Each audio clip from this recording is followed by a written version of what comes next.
Chapter 2 दृक biology. इसके आज क्वेश्चन आंसर करेंगे। तो पहला क्वेश्चन है अवायवीय तथा वायवीय श्वसन में विभेद मतलब अंतर स्पष्ट करना है। तो हम यहाँ से लिख देंगे। तो देखिए, वायवीय श्वसन अनुपस्थिति में होता है और वायवीय श्वसन ऑक्सीजन की उपस्थिति में होता है। वायवीय श्वसन की पूरी क्रिया को क्या कोशिका दर में होता है, जबकि वायवीय श्वसन में ग्लूकोज का पूर्ण ऑक्सीकरण विखंडन होता है।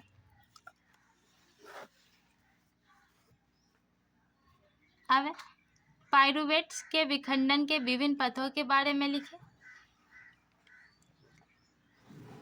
तो ये पथ है। पहला है पाइरूवेट ऑक्सीजन की अनुपस्थिति में इथेनॉल एवं CO2 में परिवर्तित हो जाता है। यह क्रिया किण्वन कहलाता है, जो ईस्ट में होता है। ऑक्सीजन के अभाव में हमारी पेशियों में पाइरूवेट से लैक्टिक अम्ल का निर्माण होता है और लैक्टिक अम्ल के कारण दर्द उत्पन्न होता है। ऑक्सीजन की उपस्थिति में पाइरूवेट का पूर्ण ऑक्सीकरण होता है एवं CO2 तथा जल का निर्माण होता है।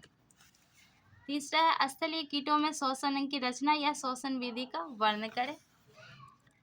तो लिखिएगा कि स्थलीय कीटों में श्वसन विधि टेकिया द्वारा श्वसन कीटे जैसे टिड्डा, तीलन, तेलचट्टा में होता है। ठीक है, ये तेलचट्टा है।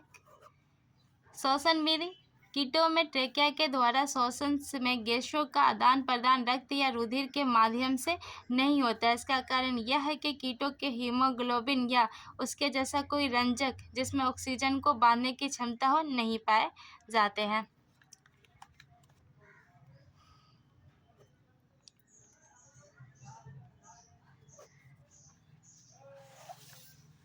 अब मछली के श्वसन अंग की रचना, संरचना या श्वसन विधियों का वर्णन करें। तो गिल्स मछली का विशेष श्वसन अंग है। रचना, प्रत्येक मछली में गिल्स 2 समूह में पाए जाते हैं। गिल्स के प्रत्येक समूह के पार्श्व भाग मतलब आगे वाले भाग आग के ठीक पीछे स्थित होते हैं और प्रत्येक समूह में गिल्स आगे से पीछे की ओर श्रृंखलाबद्ध तरीके से व्यवस्थित होते हैं और हर गिल्स एक छाती थैली में स्थित होती है जिसे गिल कोष्ठ कहते हैं। गिल कोष्ठ एक और आहार नाल की ग्रासनली या फेरिक्स में खुलता है, दूसरी ओर शरीर के बाहर खुलता है। तो मछलियों में जल की धारा मुख्य से आहार नाल में के फेरिक्स में पहुंचता है और जब गिल कोष्ठ में तथा फिर शरीर से बाहर चला जाता है। इस प्रकार जल में घुले ऑक्सीजन गिल्स की रक्त वाहिनियों में स्थित रक्त में चला जाता है तथा रक्त में CO2 जल में चला जाता है। तो ये सब लिख दिया। क्वेश्चन नंबर 5, कीटों में ऑक्सीजन सीधे ऊतकों को क्यों पहुंचाया जाता है। तो यहाँ से डाल दे, कीटों में ट्रेकिया के द्वारा श्वसन में गैसों का आदान प्रदान रक्त या रुधिर के माध्यम से नहीं होता है। इसका कारण यह है कि कीटों के रक्त में हीमोग्लोबिन या उसके जैसे रंजक जिसमें ऑक्सीजन को बांधने की क्षमता हो नहीं पाए जाते हैं। क्वेश्चन नंबर 6, मनुष्य के श्वसनांगों की रचना का वर्णन करें। तो ये आप यहाँ से वर्णन कर दें।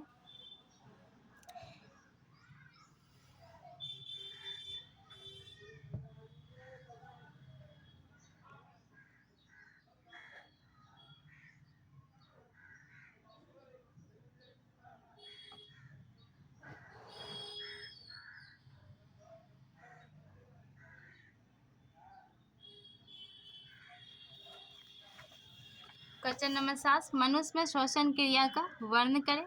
तो मनुष्य श्वसन 2 क्रियाओं में सम्मिलित होता है।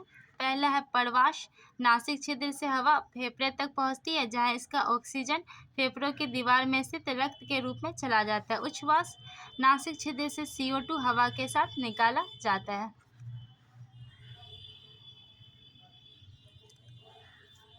अब श्वसन एवं श्वास के बीच क्या विभेद है। तो देखिए, श्वसन वो प्रक्रिया है जिसमें बाहरी वातावरण से ऑक्सीजन का ग्रहण तथा फेफड़े से CO2 का त्याग कर ऊर्जा का निर्माण किया जाता है, श्वसन कहलाता है। जबकि श्वास वो प्रक्रिया जिसमें नासिक से ऑक्सीजन तथा फेफड़े तक पहुंचाना और तथा रक्त से फेफड़े में आयनिक CO2 बची हवा के साथ नासिक से बाहर निकल जाना का सम्मिलित रूप श्वास कहलाता है। बाहर निकल जाने का सम्मिलित रूप श्वास कहलाता है। लास्ट क्वेश्चन है, कोशिका श्वसन का वर्णन करें। तो श्वसन क्रिया में ग्लूकोज अणुओं का ऑक्सीकरण कोशिकाओं में होता है, इसलिए इसे कोशिकीय श्वसन कहते हैं, संपूर्ण कोशिकीय श्वसन कहते हैं। और संपूर्ण कोशिकीय श्वसन 2 अवस्थाओं में होता है, और ये 2 अवस्था है, प्रश्वास और उच्छ्वास। इसे लिख देंगे।